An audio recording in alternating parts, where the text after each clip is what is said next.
నడిపింపు అనేటువంటి పదము క్రైస్తవ జీవితంలో చాలా ప్రాముఖ్యమైనటువంటిది. దేవుని నడిపింపు లేదా పరిశుద్ధాత్మ దేవుని నడిపింపు లేదా ఒక సంఘానికి కాపరి యొక్క నడిపింపు అనేటువంటిది చాలా ప్రాముఖ్యమైనటువంటిది. దేవుని యొక్క ప్రియ సంగమా, వింటున్నారు కదా. ప్రభు అయిన యేసుక్రీస్తు వారు కూడా దొడ్డిలో ఉన్నటువంటి గొర్రెల గురించి ఆయన మాట్లాడుతూ యోహాను సువార్త 10వ అధ్యాయము 4వ వచనంలో ఆయన తన సొంత గొర్రెలన్నింటినీ కూడా ఆయన వెలుపలికి నడిపించినప్పుడెల్లా ఆయన వాటికి ముందుగా నడుచును, అవి ఆయన స్వరమెరుగును అని లేఖనంలో మాట్లాడుతూ ఉన్నది. కనుక ప్రభు అయిన యేసుక్రీస్తు వారు మందకు ముందుగా నడుస్తున్నటువంటి వారిగా ఉన్నాడు. కనుక ప్రతి ఒక్క సంఘములో ఉన్నటువంటి విశ్వాసికి దేవుని యొక్క నడిపింపు, ఆత్మ నడిపింపు, ఒక కాపరి నడిపింపు అనేటువంటిది చాలా ముఖ్యమైనటువంటి విషయం అని మనం గ్రహించాలి. ఇక్కడ మనల్ని రక్షణలోనికి నడిపించేటువంటి వారు ఉంటారు. అలాగే ప్రార్థనా జీవితంలో లోతైన అనుభవాల్లోనికి నడిపించే వాళ్ళు మన జీవితంలో మనకు స్నేహితులుగా ఉంటారు. అదేవిధంగా పరిశుద్ధమైన జీవితంలో, సమర్పణ జీవితంలో మనల్ని లోతులకు నడిపించేటువంటి వారు ఉంటారు. వారందరూ మన జీవితంలో మనకెంతో ముఖ్యమైనటువంటి వారు. దావీదు తన కీర్తనలో కూడా 23వ కీర్తనలో మీరు చదవండి, ఆయన నన్ను నీతి మార్గంలో నన్ను నడిపిస్తూ ఉన్నాడు అని దావీదు పాడుతూ ఉంటాడు. అంటే దేవుడు ఎవరి జీవితాల్లో అయితే ఉంటాడో వారు నీతి మార్గాల్లో నడుస్తారు. ఎవరి జీవితాల్లో అయితే సాతాను ఉంటుందో వాడు గర్విష్ఠుడు గనుక మరి నాశనమునకు ముందు గర్వము నడుచును అని దేవుని యొక్క లేఖనం మాట్లాడిన రీతిగా సాతాను ఎవరి జీవితాల్లో అయితే ఉంటాడో దేవుని నడిపింపుకి ఎవరైతే లోబడరో వారి జీవితాల్లో సాతాను నడిపింపు వల్ల వారు నాశనం అయిపోతారు. కనుక దేవుని యొక్క ప్రజలారా చూడండి, ఈ నడిపింపు అనేది ఎంత ప్రాముఖ్యమైనదో.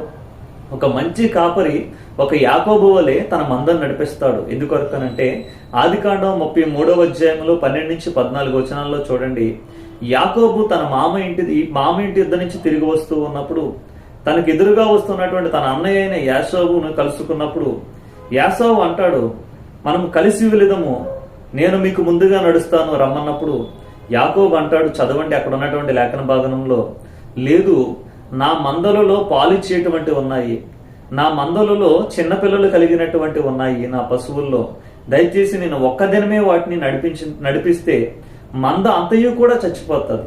కనుక దయచేసి నువ్వు ముందుగా వెళ్ళుము, నేను నా మంద నడిచేటువంటి నడకను బట్టి వాటికి ఉన్నటువంటి శక్తిని బట్టి నేను వాటిని నెమ్మదిగా నడిపిస్తాను అంటాడు. అంటే యాషావు తనకున్నటువంటి మందని ఎలా నడిపిస్తాడు అని అంటే లాక్కుని వెళ్ళిపోయే రకం, లేదంటే ఈడ్చుకుని వెళ్ళేటువంటి రకం. అది చచ్చినా వానికి అవసరం లేదు, అది పోయినా వాడికి అవసరం లేదు. కానీ యాకోబు అలాంటి వాడు కాదు.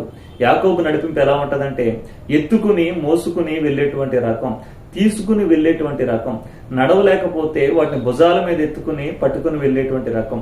కనుక ఏ నడిపింపులో నీవు ఈ రోజున జీవిస్తున్నావో ఒకసారి ఆలోచించు. కనుక దేవుడు ఇశ్రాయేలు ప్రజలకు కూడా మోషేని దేవుడు నియమించి ఐగుప్తు నుంచి నడిపించడం కొరకు దేవుడు నియమించాడు. కనుక నడిపింపు అనేటువంటిది క్రైస్తవ జీవితంలో చాలా అవసరం. మీ జీవితాల్లో ప్రార్థన నడిపింపు కలిగినటువంటి వారిని స్నేహితులుగా కలిగి ఉండండి. అలాగే ఆత్మల పట్ల భారము కలిగినటువంటి సువార్తను ప్రకటించేటువంటి వారిని, మరి దేవునిలోనికి నడిపించేటువంటి భారము కలిగిన వారితో మీరు స్నేహం కలిగి ఉండండి. అప్పుడు మీకు కూడా ఆత్మల్ని దేవునిలోకి నడిపించేటువంటి భారం మీకు వస్తుంది. అలాగే దేశము కొరకు, నశించిపోతున్న ఆత్మల కొరకు కన్నీటి ప్రార్థన, రోదన చేసేటువంటి వారితో స్నేహం కలిగి ఉండండి. దాని ద్వారా మీకు కూడా కన్నీటి ప్రార్థనలో నడిపింపు వారి ద్వారా మీకు అనుగ్రహించబడుతుంది. అనేక మంది చక్కగా ఆరాధనలో నడిపిస్తూ ఉంటారు. అలాంటి ఆరాధించే వారితో మీరు కూడా ఏకీభవించి నడవండి. మీకు కూడా ఆరాధనలో నడిపించేటువంటి భాగ్యం కలుగుతుంది. దేవుని యొక్క ప్రియ సంగమా, నడిపింపు చాలా అవసరం. ఒక కాపరి మనకు ముందుగా నడవడానికి ఆ గొర్రెలు తన సొంత గొర్రెలుగా ఎరిగిన వాడై ఉండాలి, పేరు పెట్టి పిలిచేవాడుగా ఉండాలి, వాటి కొరకు తన ప్రాణం పెట్టేవాడుగా ఉండాలి. ఆ గొర్రెల విషయంలో యేసుక్రీస్తు వారు ఒక దొంగని, ఒక దోచుకునే వాడిని, హత్య చేసేటువంటి వాడి నుంచి కాపాడేవాడుగా ఉండాలి అని చెప్పాడు. కనుక దేవుని యొక్క లేఖనాలు ఏవైతే ఉన్నాయో, ఈ నడిపింపు ఏదైతే ఉన్నదో మన జీవితంలో ఆ విధంగా నడుస్తున్నామా లేదా అనే విషయాన్ని మీరు జాగ్రత్తగా జ్ఞాపకం చేసుకోనండి. యేసుక్రీస్తు వారు చెప్తున్నటువంటి లేఖనం ప్రకారంగా దేవుడు మనల్ని నడిపించేవాడుగా ఉన్నాడు, మనకు ముందుగా ఆయన పోవచ్చు ఉన్నాడు, మనము ఆయన వెంబడించేటువంటి వారముగా ఉన్నాము. మీరందరూ కూడా ఇలాంటి ఆత్మ నడిపింపులో ఉండాలి అని ఈ ఆత్మ నడిపింపు మీ జీవితాలకి, మీ కుటుంబాలకి ఎంతో దీవెనకరము, ఆశీర్వాదకరము అని నేను ఈ వాక్యాన్ని బట్టి నేను మీకు ప్రకటిస్తూ ఉన్నాను. దయచేసి ఎవరైనా ఒకవేళ తమ సొంత నడిపింపులో ఉన్నారేమో ఒకసారి ఆలోచించుకోండి. ఆత్మ నడిపింపులో కాకుండా సొంత నడిపింపులో వెళ్తున్నారు. సొంత నడిపింపు అంటే శరీరానుసారమైనటువంటి మనస్సు ఏదైతే చెప్తుందో దాని ప్రకారంగా మీరు ముందుకు వెళ్తున్నారేమో ఆలోచించుకోండి.